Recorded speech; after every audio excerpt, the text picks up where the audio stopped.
Assalamualaikum warahmatullahi wabarakatuh.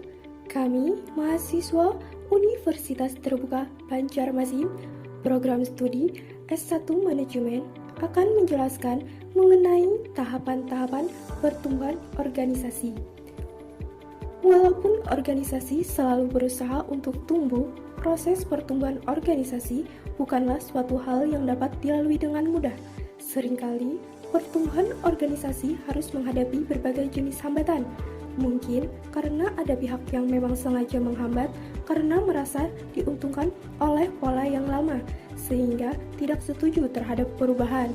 Atau karena anggota organisasi masih bodoh, masih terbiasa dengan cara-cara lama, sehingga belum mampu mengelola organisasi yang berubah itu dengan baik. Akibatnya, proses pertumbuhan organisasi umumnya harus melalui beberapa kondisi kritis yang harus dapat dilewati dengan baik agar pertumbuhan organisasi berjalan dengan lancar. Berikut akan dijelaskan tahapan-tahapan pertumbuhan organisasi. Tahapan pertumbuhan organisasi yang pertama yaitu pertumbuhan melalui kreativitas. Pada tahapan ini, organisasi baru saja berdiri.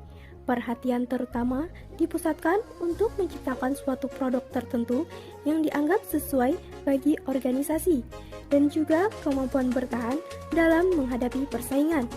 Dengan kata lain, yang dibutuhkan pada tahapan ini adalah kemampuan membuat dan menjual. Tahapan ini dinamakan pertumbuhan melalui kreativitas karena sangat erat hubungannya dengan kreativitas pendiri organisasi. Organisasi biasanya bersifat tidak formal dan juga tidak birokratis.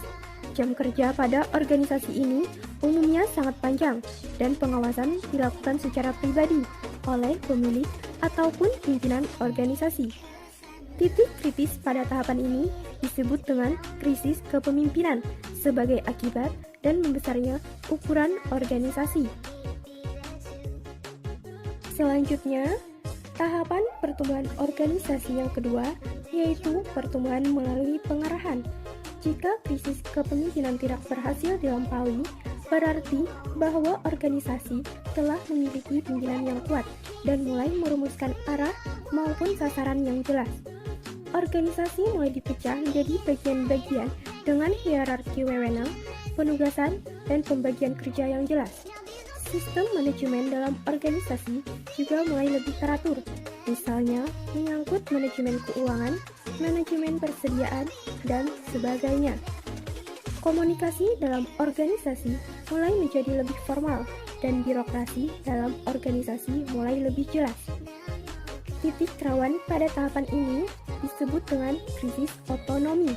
Krisis terjadi karena bawahan mulai merasa dibatasi geraknya karena adanya kepemimpinan yang kuat, serta makin terasanya birokrasi dalam suatu organisasi. Padahal, pimpinan di tingkat bawah mulai merasa berkuasa di bagian masing-masing, dan juga mulai menghadapi permasalahan-permasalahan yang skalanya lebih besar, sehingga mereka mulai menghendaki perhatian maupun kekuasaan yang lebih besar dari atasannya. Krisis otonomi terjadi jika pimpinan organisasi yang merasa kuat karena keberhasilannya melampaui krisis kepemimpinan sebelumnya, tidak bersedia mendelegasikan sebagian wewenangnya kepada pimpinan yang lebih rendah. Pimpinan tingkat bawah tidak pernah mendapat wewenang untuk melakukan pengambilan keputusan, dan oleh karenanya mereka tidak kuat. Kemudian, tahapan pertumbuhan organisasi yang ketiga yaitu pertumbuhan melalui pendelegasian. Pada tahapan ini, sebagian wewenang telah didelegasikan secara resmi kepada pimpinan tingkat bawah dan mulai terasa adanya desentralisasi dalam suatu organisasi. Wewenang dan tanggung jawab yang lebih besar mulai diberikan kepada para pimpinan tingkat menengah dan tingkat bawah atau middle managers.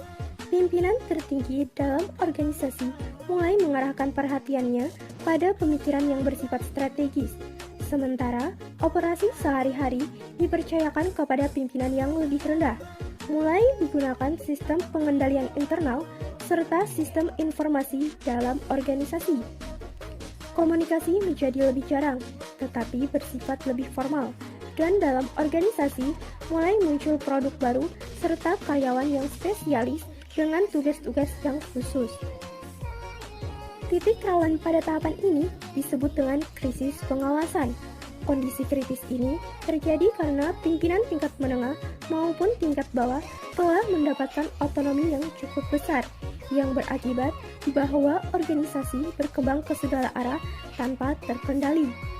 Pimpinan organisasi perlu mengarahkan kembali organisasi ke satu arah tertentu melalui penggunaan teknik-teknik koordinasi yang baru untuk menyatukan arah perkembangan seluruh bagian-bagian organisasi sesuai dengan tujuan organisasi sebagai satu kesatuan. Selanjutnya, tahapan pertumbuhan organisasi yang keempat, yaitu pertumbuhan melalui koordinasi. Jika tahapan sebelumnya telah terlewati, berarti organisasi telah mencapai tingkat koordinasi yang baik. Dalam organisasi telah tersedia staf profesional atau spesialis yang menguasai program pengembangan organisasi secara keseluruhan sehingga dapat digunakan untuk mengarahkan semua kegiatan bagian-bagian organisasi sesuai dengan rencana keseluruhan tersebut. Pada tahapan ini, biasanya digunakan bentuk organisasi menurut produk ataupun bentuk-bentuk lainnya yang bisa memudahkan tercapainya koordinasi antar bagian. Juga biasanya digunakan sistem imbalan yang dapat merangsang para karyawan agar bersedia mengarahkan kegiatannya untuk kepentingan organisasi secara keseluruhan. Titik rawan pada tahapan ini adalah krisis birokrasi yang terjadi karena program organisasi secara keseluruhan seringkali membatasi gerak para pimpinan menengah. Organisasi menjadi terlalu besar sehingga menjadi birokratis dan pengaruh pimpinan puncak serta stafnya terlalu kuat dan dijalankan dengan warna impersonal sehingga organisasi menjadi kaku dan menghambat gerak para pimpinan menengah. Hambatan ini akhirnya menyebabkan pimpinan menengah menjadi kurang inovatif. Organisasi menjadi kaku, tampak terlalu besar untuk dikelola dengan baik hanya melalui aturan maupun program formal. Tahapan pertumbuhan organisasi yang terakhir yaitu pertumbuhan melalui kerjasama atau kolaborasi.